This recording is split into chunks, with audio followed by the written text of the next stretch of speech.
Friends, जरा आप इस वीडियो को देखिए।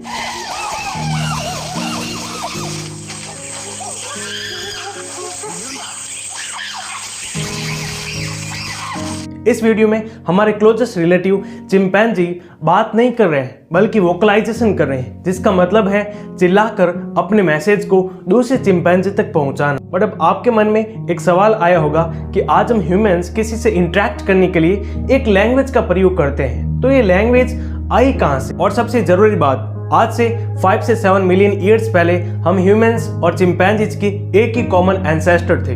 तो फिर हम इंसान इतने डेवलप्ड कैसे हो पाए? मतलब कि हम 4 पैरों से 2 पैरों पर चलने लगे, हमारा पूरा बॉडी शेप और पूरा बॉडी पोस्चर चेंज हो गया और हमने भाषा का प्रयोग करना भी सीख लिया है, जो कि आज के समय में कम्युनिकेशन करने, डेवलपमेंट करने, अपने आइडियाज, इमोशन और थॉट्स को शेयर करने के लिए एक बहुत ही जरूरी टूल है। But what is the origin of human language?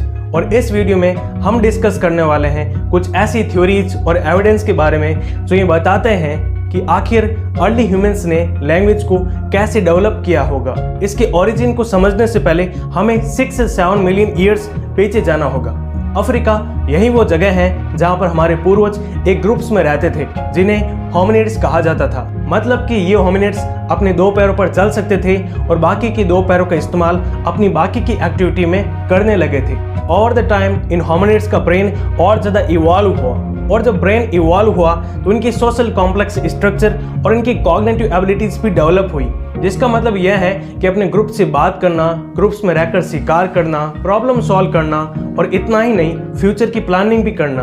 For example, सबसे फेमस अर्ली होमिनिड्स ऑस्ट्रेलोपिथेकस, जो अफ्रीका में आज से 4 से 2 मिलियन ईयर्स पहले रहते थे, जो इतना तो समझ गए थे कि टूल्स और वेपन्स कैसे बनाए जिससे शिकार किया जा सके। करीब 2 मिलियन ईयर्स पहले एक जीन्स डेवलप हुआ, होमो, और जब इनका ब्रेन इवॉल्व हुआ तो इन्होंने आग जलाना और अपने शिकार के लिए और अधिक सोफिस्टिकेटेड टूल्स का इस्तेमाल करना सीखा। कहानी अभी रुकी नहीं है। आज से करीब 1.8 मिलियन एंड 3 लाख ईयर्स पहले होमो इरेक्टस पैदा हुए थे, जिन्होंने अपने ब्रेन को इतना इवॉल्व कर लिया कि उन्होंने अफ्रीका के बाहर एशिया और यूरोप में कदम रखने लगे थे। करीब 3 लाख ईयर्स पहले हमारे सबसे फेमस एंसेस्टर पैदा हुए थे, होमो सेपियंस, जिनका ब्रेन होमो इरेक्टस के कंपैरिजन में और ज्यादा इवॉल्व हुआ। इसका मतलब यह है कि उन्होंने शिकार करने के लिए और अधिक एडवांस वेपन बनाना और अपने परिवार के साथ यानी फैमिली के साथ सरवाइव करना सीख लिया था। और द टाइम होमो सेपियंस ने पूरे अर्थ पर अपना कॉलोनाइजेशन करना शुरू कर दिया और आज अर्थ पर 7000 से अधिक भाषाएं बोली जाती हैं। लेकिन फिर भी अगर होमो सेपियंस एक चीज डेवलप नहीं करते तो शायद आज हम यहाँ नहीं यहाँ होते, और वो जरूरी चीज थी लैंग्वेज को डेवलप करना। लेकिन फिर भी एक सवाल है, how did it all happen? और अब इसको समझने के लिए हमें थोड़ा वापस फ्लैशबैक में जाना होगा। अर्ली ह्यूमंस स्टार्टिंग में नॉन वर्बल का इस्तेमाल करते थे, जैसे कि गेस्चर करना, अपना इमोशन दिखाने के लिए फेशियल एक्सप्रेशन का इस्तेमाल करना, वोकलाइजेशन करना जैसे कि क्लिक्स, ग्रंट्स। वे इन मेथड्स का use warning call, food location और मैटिंग कॉल के लिए करते थे। लेकिन दोस्तों, इसके अलावा ह्यूमन लैंग्वेज के बारे में स्कॉलर्स ने ऐसी कई थ्योरीज दी है जो इसके ओरिजिन के बारे में बताती है। Number 1, the bow wow theory. यह थ्योरी सजेस्ट करती है कि लैंग्वेज का इवोल्यूशन नेचर के साउंड की नकल करने से हुई होगी, जैसे कि एक कुत्ते का भौंकना, बिल्ली का म्याऊ करना। अब ऐसे ही अर्ली ह्यूमंस ने नेचर के आसपास की साउंड को नकल करके बोलना सीखा होगा। अब क्योंकि लॉजिकली ये थ्योरी फुली एक्सप्लेन नहीं कर पाई कि भाषा का विकास इसी से ही हुआ है। Number 2, the pooh pooh theory. इस थ्योरी का मानना है कि भाषा का विकास इमोशनल एक्सप्रेशन से हुआ है, जैसे कि groans and grunts. According to this theory, early humans के फेशियल एक्सप्रेशन वर्ड्स में कन्वर्ट हुए, वर्ड्स फ्रेजेस में कन्वर्ट हुए और फिर उन्होंने इसे बार बार रिपीट करना शुरू कर दिया अपने मैसेज को पहुंचाने के लिए। अब क्योंकि इमोशनल एक्सप्रेशन लैंग्वेज के डेवलपमेंट में एक इंपॉर्टेंट रोल प्ले करता है, लेकिन फिर भी ये थ्योरी इसके स्ट्रक्चर को फुली एक्सप्लेन नहीं कर पाई। नंबर 3, द यो ही हो थ्योरी, जिसे हाइपोथेसिस ऑफ लेबर भी कहा जाता है, और ये थ्योरी सजेस्ट करती है कि लैंग्वेज का डेवलपमेंट इंसानों के एक साथ काम करने से हुआ होगा।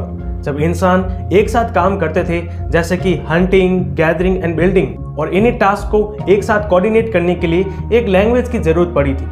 अब क्योंकि ये सिद्धांत सोशल और बिहेवियरल एस्पेक्ट्स को एक्सप्लेन कर सकता है, लेकिन फिर भी ये थ्योरी फुली एक्सप्लेन नहीं कर पाई कि लैंग्वेज का डेवलपमेंट इसी से ही हुआ है। Number 4, the ding dong theory. इस थ्योरी को ओनोमोटोपिया थ्योरी भी कहा जाता है। ये थ्योरी सजेस्ट करती है कि भाषा का विकास नेचुरल साउंड से हुआ होगा, जैसे कि किसी ऑब्जेक्ट से आवाज आना, लाइक बूम, क्रैश।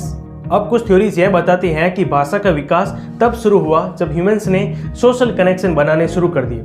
जैसे जैसे अर्ली ह्यूमंस ग्रुप्स में रहने लगे, वैसे ही इन्हें आपस में बात करने के लिए एक मीडियम की जरूरत पड़ी होगी और इसी से ही भाषा का विकास हुआ होगा। जबकि कुछ रिसर्चर्स का मानना है कि अर्ली ह्यूमंस ने कम्युनिकेशन के लिए प्रोटो म्यूजिक का इस्तेमाल किया होगा, जैसे कि ड्रम और लाठी के उपयोग से भोजन के बारे में मैसेज को अपने ग्रुप तक पहुंचाना। अब इन थ्योरी से यह स्पष्ट नहीं होता है कि भाषा का विकास कब और कैसे हुआ होगा, लेकिन वहीं पर साइंटिस्ट का मानना है कि भाषा का विकास आज से करीब 50,000 से 1 लाख ईयर पहले हुआ होगा। इन द एंड मैं यह कहना चाहूँगा कि the origin of human language एक ऐसा विषय है जिसने सदियों से कई स्कॉलर्स को अट्रैक्ट किया है। कई स्कॉलर्स ने इसके ओरिजिन और इसके डेवलपमेंट पर कई थ्योरीज दी, लेकिन इन द एंड इसका कोई सिंगल आंसर नहीं है कि लैंग्वेज का डेवलपमेंट इसी से ही हुआ है। अब कुछ इसे नेचुरली मानते हैं तो कुछ इसे जेनेटिक म्यूटेशन को वजह मानते हैं और कुछ मानते हैं कि भाषा का विकास ओवर द टाइम हुआ होगा।